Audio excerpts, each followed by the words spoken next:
Guys, my talk is about why business planning, having a business plan is important, and I think you know that it's important, otherwise you wouldn't be here. In my opinion, you're the most important people because you're growing food or flowers to make our lives beautiful or horses for enjoyment. So I think what you do is more important than anything the rest of us do. So thank you for coming here. And what we want to do is help you continue to do that profitably so that you can do what you love and what we reap the benefits from. So how many of you have a business plan already? So hopefully by the end of today, the rest of you will have a start of a business plan. Why should you have a business plan? What are its benefits? What does it do? And what should be in it? We're going to go over that today. And first of all, my main point is talking about financing. So what is financing and what does it mean? It's simply the management of your money. And you are the chief financial operator of your business, the CFO. So that means you're responsible for the financial success or failure of your business. And why are these numbers important? If you do a business plan, the most important part for your banker or anybody financing you is the financial part. So that's where they're going to flip to first. And these numbers help you know where you are, where you've been, and where you want to go in the future. I find that in working in this area for a long time that a lot of people rely on their accountant to be their CFO. And why is that a bad idea? Because what does the accountant do? They are trying to reduce your income taxes. Well, what happens? Then you show no profit for the year. What happens when you go to the bank? They say, you're not profitable. So be very careful about that because it can backfire. So you don't want the accountant to be the CFO. You need to be the CFO.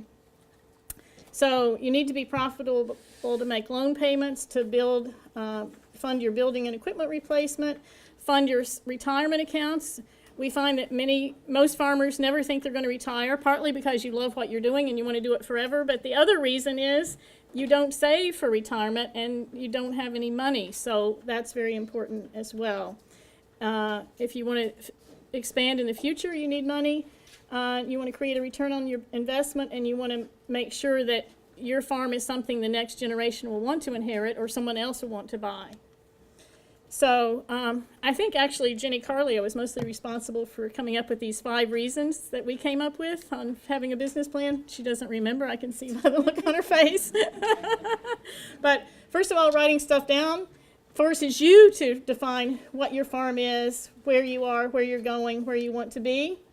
Secondly, a business plan lets you set goals for your farm that are realistic and measurable. Third, it allows you to effectively share and explain your goal to others, particularly the banker, but also the other people in your business.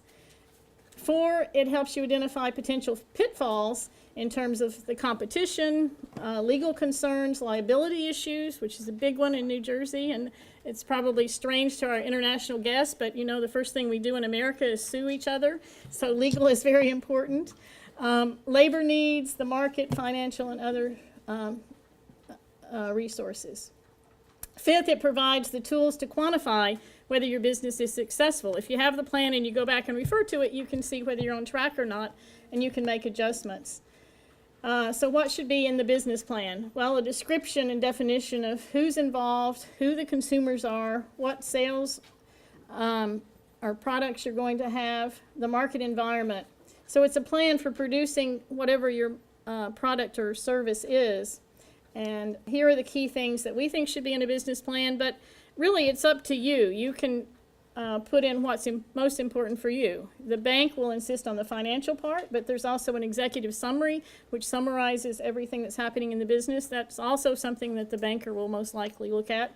This should be written last, but it should be a summary of everything else in the plan. Your mission statement, your business description, your management plan, production plan, and marketing plan in addition to the financial plan.